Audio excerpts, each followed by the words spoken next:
মহারাজ, নানিমা তো বাপের বাড়ি গেছে মহারাজ। মন্ত্রী, ওটা নানি হবে না, ওটা হবে রানী। এই ঈদের মধ্যে নাসা বিনোদনের একটা সেরা একটা ভিডিও, নাসাবের সেরা একটা ভিডিও আপনারা না দেখলে মিস করবেন। দয়া করে ভিডিওটা সম্পূর্ণ শুরু থেকে শেষ পর্যন্ত দেখুন। সাবধান, মহারাজ হাজির। তোমার এত বড় স্পর্ধা, আমার সিংহাসনে তুমি বসে আছো, এই পাদে দুর্গন্ধে আমার সিংহাসন নষ্ট করে ফেলেছো। মাফ করবেন মহারাজ, এই সিংহাসনটা মহারাজ খালি পড়েছিল।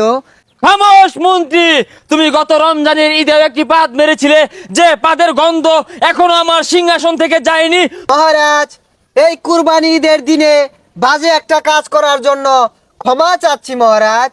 এরপরে যদি তুমি এই কুইয়া পাদ মারার ষড়যন্ত্র করো মন্ত্রী, তোমার মাথা নেড়া করে এই গ্রামে ঘুরানো হবে, তারপর তোমাকে কারাগারে নিক্ষেপ করা হবে। নাসা ভাইকে রাজার পাটে সেই মানাইছে ভাই, সেরা একটা কমিটি ভিডিও হয়েছে ভাই। মাফ করেন মহারাজ গো, ও মহারাজ, কুইয়া পাদো মাইরা মহারাজ গো, ও মহারাজ, ভুল কইরাছি আমি গো। না না না মন্ত্রী, তুমি এই মিছে কান্না করবে না আমার সামনে। মহারাজ, আর মারবো না।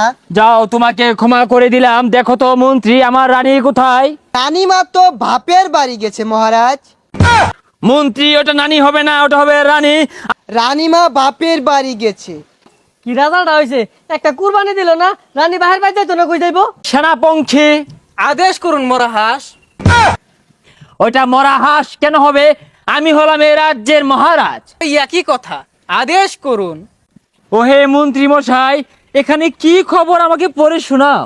আসলে এক দুঃসংবাদ, মহারানী এই ঈদে পাতলা পায়খানা হয়ে ছেউরুচ্ছে। না, এ হতে পারে